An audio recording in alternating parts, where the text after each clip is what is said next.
Good morning, ladies and gentlemen. I'm a bit worried about the fact that we're on time, and I hope I can stick to it. My job is to try and condense an hour presentation into 30 minutes, so you'll bear with me. So this is a piece of work that we started late last year, and big thanks and partnered with the IFC, the International Finance Corporation. They were our partners that helped put together the JSE guide. And really what we wanted to do in anticipation of the moving landscape is to try and establish the sort of cost versus benefit that would ensue in terms of implementing sustainability standards. Very important as a regulator to weigh these up. At the time that we started this project, the IWSB standards were very much advanced, but not yet issued, and so our focus is on the JSE guide. And I think that's a very important information and consideration to keep in mind as I go through the information. So the first part was, sorry. So the first part is just to understand how we went about this project, and cost-benefit analysis in terms of this space has been very limited, and it's sort of anticipation of where you think things are going. So we'd partnered with Genesis, and the methodology that they applied is they did 20 detailed interviews across a range of stakeholders. You will see the biggest block there being the red. Those are reporting companies, either directly or through advisors to the reporting companies. We had service providers. The light green, the 25%, is investors. The blue is certain other key stakeholders, as well as some regulators and also rating agents. So really to try and get a holistic view, both from a preparer's perspective as well as from an investor perspective in terms of potential benefits. Most importantly as well, the little graph on the right shows that of the 6 interviews that covered essentially 8 reporting companies, given the nature of the journey that most reporting companies are on, these were large reporters. And you'll see a bit later, I'll talk about the blocks that Genesis put the reporters in, but you'll see that the bulk of them essentially are what we would regard as advanced reporters, so very advanced reporters from a sustainability perspective, and others established reporters. So it's information that these people are already along on their journey. In terms of the process then and the brief through then from Genesis was, if we're to try and guide people and to assist people to implement the JSE guide, what are the steps that they'd have to take? And so they looked at the steps.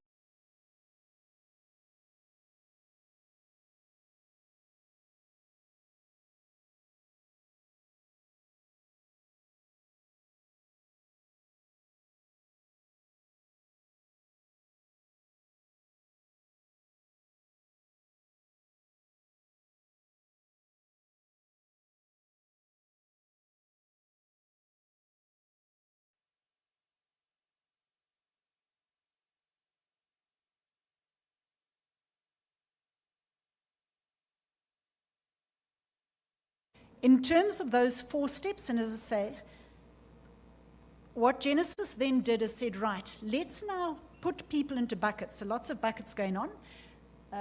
So the next slide, thank you, was to say, let's now see where someone is on their journey. And so the words speak for themselves. The beginner, someone very much at the beginner of the road, and their journey to the advanced reporter in terms of those that are quite detailed and advanced in their reporting. And you'll remember that I said that we've largely, or the data and the discussions that we've had, have largely been around advanced reporters, established reporters, because they're the guys that have the systems in place. So, for example, you know, a beginner is really someone who hasn't really had any sustainability, climate change. There's no one's been asking that information, versus, as I say, many of the advanced reporters who are already probably producing quite a lot of sustainability-related information. And so the question is then, what are the steps that they have to take to then apply the JSE guide? If you go to the next slide, you'll see that this then breaks it down to say, right, your beginner has no framework, never reported anything, never done any data collection, to, for example, the established reporter has maybe been reporting 4 to 7 years. They maybe have, you know, sort of maybe a bit of sophistication or a lot more sophistication in their data collection methods. And so there's this architect where a company can come along and say, well, am I a beginner? Am I a budding reporter? Am I established or advanced? From that, next slide, there is then this analysis which says, right, what has to be done by each of these reporters in each of these buckets? And the green being what has to be done. Naturally, a beginner has to start with everything. Your budding reporter is also going to have to do quite a bit. Your established reporter, for example, the suggestion there in orange is they would only have to make minor framework updates. They might have to customize some of their data management system to link into the particular metrics that are in the JSE guide, minor reporting updates, and then the verification on the side, given that that was all optional, is then in red. So from that, they were then able to say, right, let's have a look at the costs of each of these particular steps. So what are the steps and what are the costs that go into building that framework, collecting the data, preparing the report? And as I say, these were through detailed discussions that they had with these 20 individuals, and you can see a large focus on the reporters, and many of them are sitting in this room today. Thank you for your assistance in giving this sort of information. So this gave us, as I say, a cost, once-off costs, as well as annual costs. And so the study looks and sort of says, well, over a 2-year period, what would the costs be per year, given that there are some certain establishment costs that would then not necessarily report in subsequent years. Next slide, please. Oh, wow. Sorry, we're quite a bit behind. Next one. Sorry, so this was the suite of costs that I was talking about in terms of the various frameworks. And thank you, you can stop here. So this then details in terms of how, let's now say, well, we know what the costs are in terms of setting up a framework. We know what the costs are from a data collection, a report, production, and now it's a matter of mapping it to say, okay, we know if you had nothing, you're going to have to start from afresh in terms of the sustainability framework. So you can see it's quite a method or a mechanical sort of way of trying to establish what the sort of costs would be. And so where the research landed would be to say, for example, at a minimum, someone who's never done any of this before is going to incur an annual cost of 1.2 million, and that would be to hire one mid-level manager. If they're going to be a bit more sophisticated in it, they might have a mid-level manager as well as an analyst. And that's where then the variation comes between 1.2 million, for example, the minimum, and the 5.1 million for the beginner. Similarly, for example, in data collection, at a very minimum, they might buy an off-the-shelf data management tool with sort of an annual subscription coming through. They're going to be buying some external purchases, external data, at the minimum 1.1 million, versus at a maximum, they might start customizing that tool setup, and then the ongoing management of those tools. In terms of report production, you'll see the suggestion there is there's no additional cost because you've already got your staff member who's going to be doing this reporting versus a maximum cost of up to 2 million to the extent that you're going to enlist the assistance of an external consultant to then help draft that report. And that's then how the figures sort of played out importantly, excluding assurance, that for a beginner, someone starting off from afresh, the suggestion is it'll cost them anything from 2.3 million to 10.1 million in terms of per year, over the first 2 years, in order to set up their systems to report in line with the JSE guide. You'll see the budding reporter follows then the same process. Maximum costs are the same, minimum costs starting at 1.4 million, and that's really because there the expectation is you really actually have some sort of staff that's doing some reporting. And so you go through, you'll see then the established reporter and the advanced reporters, there's the expectation that they're not going to be any new employees. My understanding is some of these advanced reporters, never mind having, I think, the 2 or 3 that we referred to here, I mean, they have massive departments that really do the sustainability reporting. So it's not a matter then of having to hire extra people. It's really about just trying to update their framework to say, well, we were reporting against an alphabet soup of frameworks. How do we then move it across to the JSE guide? And so you'll see the suggestion there is then for an advanced reporter to move from the current reporting along to the JSE guide, probably is going to cost them in the range of about 800,000. And as I say, the discussions were certainly with the advanced and the established reporters. Just to unpack a little bit more, next slide. So in terms of a summary of this, very important is in their discussion that Genesis had with each of these interviews, they didn't go into the detail of every single data point, how much it costs, what are you producing, what you aren't, the complexity of the project, the complexity of each business. So there are some gaps in this research, and it's important to understand those. That, as I say, it doesn't necessarily go into detailed Scope 3 emissions yet. It was broadly these, if you're reporting the JSE guide has some mandatory reporting. The JSE guide has some voluntary metrics. So it really is a broad stroke, as opposed to a very, as I say, very explicit detail, this particular metrics, that particular metrics. And so therefore Genesis indicates here that data collection costs are assessed at a high level in terms of this study rather than a metrics, and so more research would need to be done in that regard. So this really just summarizes what I spoke up in the previous slide, most importantly highlighting that essentially our beginners are going to face the largest upfront costs, as one would expect, in terms of prioritizing their sustainability, establishing the framework, starting to collect the data, putting in place systems, etc.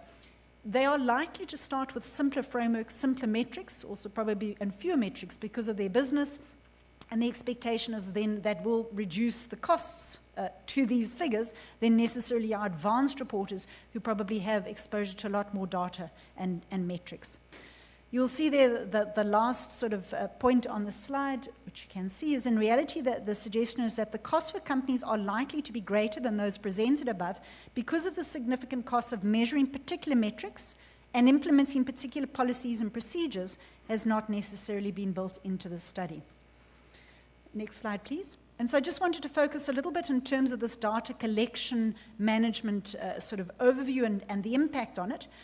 So first of all, from a process perspective, the Genesis interviews indicated that first is it's going to be a matter of having a look to identify the sorts of data gaps that exist, then building internal capacity in terms of collecting this data, being able to present the data, and then thirdly in terms of actually the ongoing data management. Most importantly, some of the main insights that they had from the interviews is that the comment that the data collection is considered to be the greatest challenge for companies embarking on this journey. Most companies seem to be, these are advanced reporters, most companies seem to be using Excel spreadsheets at this stage in terms of collecting their data, and I know the auditors in the room's ears are probably ringing, oh, Excel spreadsheets. There are a couple of customized products, but that is still new and developing. And also critically, the hardest type of data to collect is the value chain data from suppliers. So in terms of those scope 3, going down the value chain and trying to get that information, the suggestion is that they've actually had to try and get information from platforms. In other cases, companies need to pay third-party providers, such as Sustainalytics, for value chain information. So obviously, to the extent that we have immature data systems in our country, that is going to be an additional cost that's going to be incurred. Companies, they say, are increasingly being asked by investors for more complex data and supporting data for reported claims. And obviously then the importance of having very strong data collection systems. One of the comments from one of the interviews is, those are the two big surprises. First of all, you can't get the data, and then when you get the data, actually you're not too sure you want to report on it from a quality perspective. So that is going to be our challenge in terms of it, and as I say, remembering that limitation in terms of this study. In terms of just once again pricing it, so there's employee time, there's the cost of data management systems. Sorry, next slide. Apologies, I forget that I'm not running it. So there's employee time, there's costs of data management systems, where an off-shelf tool is going to cost anything, $1.5 million to set up, and thereafter $1 million ongoing maintenance costs. There's obviously training you would expect, and then importantly, those external data costs. In terms of, for example, anything of up to $250,000 for a carbon footprint assessment, anything up for, $400,000 for certifications, etc. And a lot of these data and tools, as I understand it, are often, we are relying on external parties. When I say external, I mean outside of South Africa. So obviously, rand-dollar exchange rates are not very helpful coming into that. So once again, the summary of the cost salary they're assuming has already been covered, and you can see there the data management setup tools, etc., all the way through. And most importantly, that the data is only as good as what you've put in it in terms of an accuracy. Next slide, please. In terms of, so when they did the research for us, Genesis did look to see what other cost-benefit analysis reports had been done in other jurisdictions. They did manage to pick up some information from the EU as well as from the US. And so some comments and useful information on this data aspect.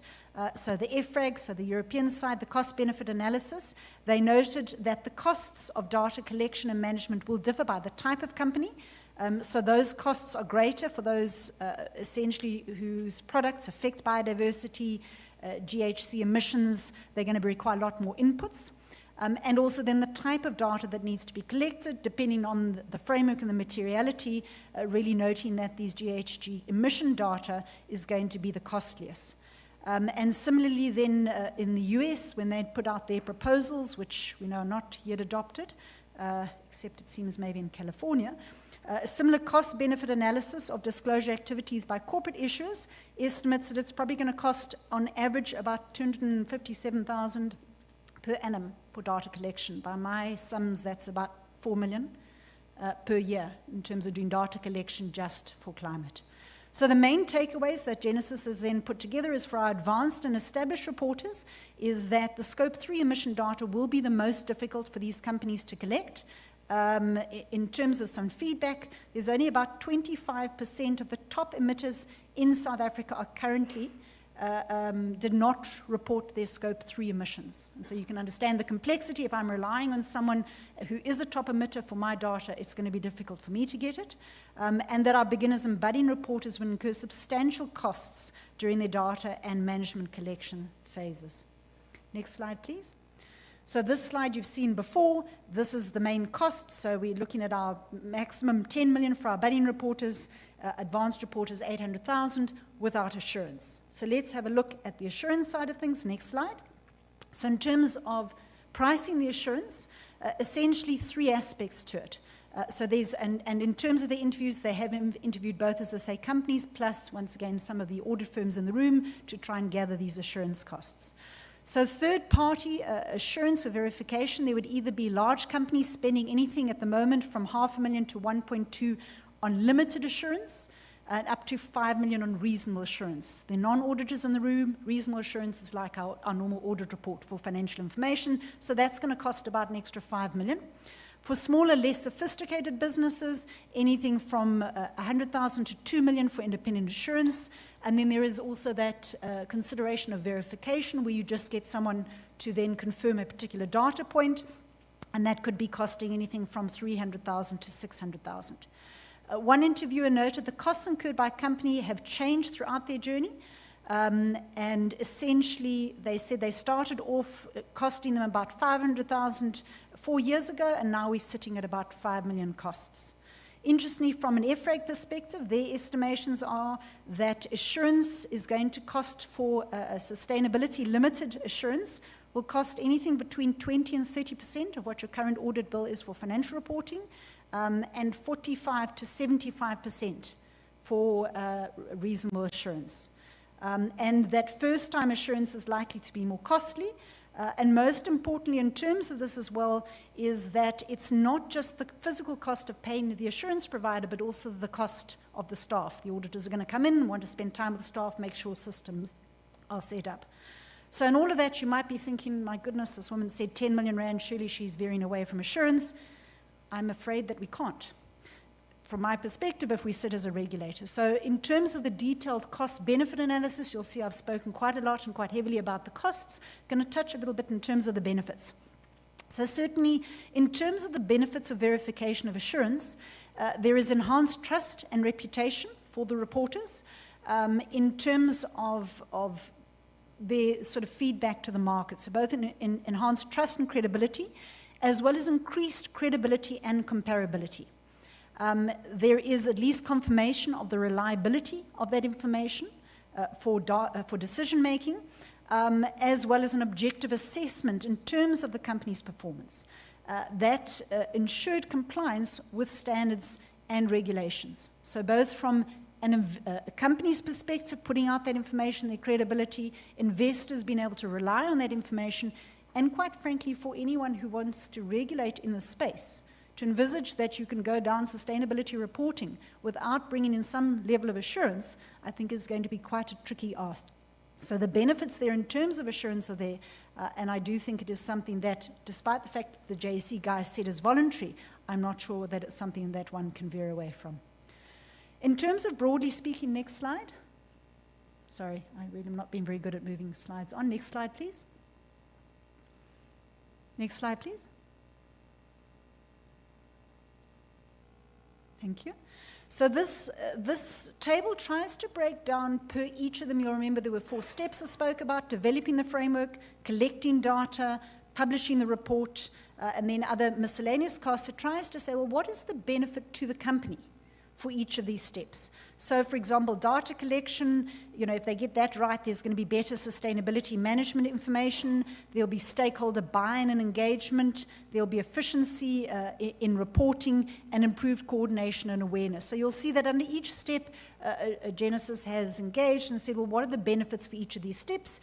The blocks on the right are saying for the beginner and the budding reporter, they're going to get lots of benefit for this because they're starting with nothing, versus your established reporter moving to the JSE guide is probably doing quite a bit already. So in terms of the benefits that they would have moving to the JSE guide are less so. Next slide, please. I tried to then hone in, so with each of those points, as I say, I'm squeezing an hour presentation into 30 minutes, so each of these particular aspects, Genesis has a more detailed slide that they've gone through in terms of expanding on what those benefits are.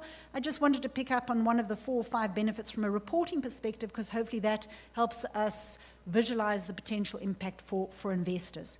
So this is focusing then on the potential benefit of drafting and published sustainability information. And that really is this potential for access to cheaper capital, as financial institutions and investors have already started offering these sorts of programs. For example, certainly in our market, we've seen interest rates that are linked to sustainability performance. So in addition to having a clear sustainability report, then that will then, as I say, give cheaper access to capital. One of the caveats, very importantly, that has been highlighted is that in terms of a survey conducted as part of their cost-benefit analysis in the States, the respondents were very polarized as to whether improved sustainability reporting was related to lower cost of capital. So there seems to be some correlation to how much money you spend on your climate-related disclosure and the lower cost of benefit. The jury is out as to whether it is actually going to translate into a lower cost of capital. Now, these are in developed markets, sophisticated markets, and we know in our market we have our own challenges. The second point from a reporting perspective is capacitating rating agents, providing them with standardized comparable information, and therefore reducing their costs for collecting data and verification, which would then hopefully translate through to benefits to investors. Next slide. So in terms of the conclusion about the benefits of reporting, very importantly, Genesis emphasizes, and I hope you probably, like me, were hoping, I got the figures of the cost, give us the figures of the benefits. So that was part of the disappointing part of this report when we got it. It wasn't there. So their conclusion is that the benefits of reporting are often intangible and hard to quantify. And that sustainability reporting offers various benefits that do extend beyond financial gains, such as enhanced credibility, improved stakeholder relationships, etc. However, these are difficult to quantify in monetary terms. Certainly from a business perspective, there's improved risk management, improved strategic decision, and this can help companies to mitigate their risks in terms of ESG, capitalize on emerging opportunities. As one would expect, and you could see from one of those previous tables, there's marginal benefits of additionally reporting metrics, etc., for our advanced reporters, versus our new reporters are likely to have far greater benefits initially. And access to capital is a benefit that is dependent upon the expectation and interests of capital providers, and is therefore likely to differ between companies of different sizes. So big companies that are attracting large institutional capital flows, one would envisage would receive greater benefit than smaller or mid-sized companies that do not necessarily attract large institutional capital flows. And so really they say the level of reporting will be likely dictated by the expectation of capital providers. So the red there to note the benefits of reporting are by their very nature very difficult to quantify, more difficult to quantify than costs, and will vary by company.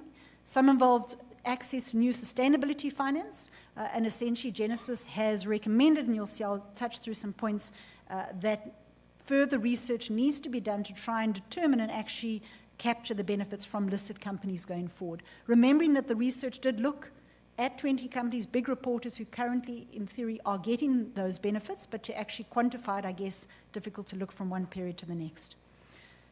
You'll be pleased to know I'm nearly on time here. So importantly, as part of this, and our brief to Genesis was, what are the costs and benefits of adopting the JSE guide? How can we help issuers? How can we move along in terms of actually trying to get implementation of it? In essence, they have highlighted 6 different areas of further research that can be done in terms of looking at the architect survey, the net costs or benefit to the economy, deeper data collection, cost benefits, sector analysis, certain sectors would be differently impacted, benefits quantification, and further studies on SMEs. Finally, in terms of, they've made recommendations of how one can assist to reduce the costs and enhance the benefits, and you'll see there's quite a large focus there on reducing data collection costs, training, machine-readable reports. So a number of interviewers mentioned that electronic reports should be machine-readable, as it would make it much easier for investors, rating agents, and other stakeholders to be able to extract that information. There is their suggestion, don't go assurance, because that's optional, that'll cost more, and really then in terms of enhancing the take-up, to communicate the benefits to executives. Did I do it? Thank you very much, everyone.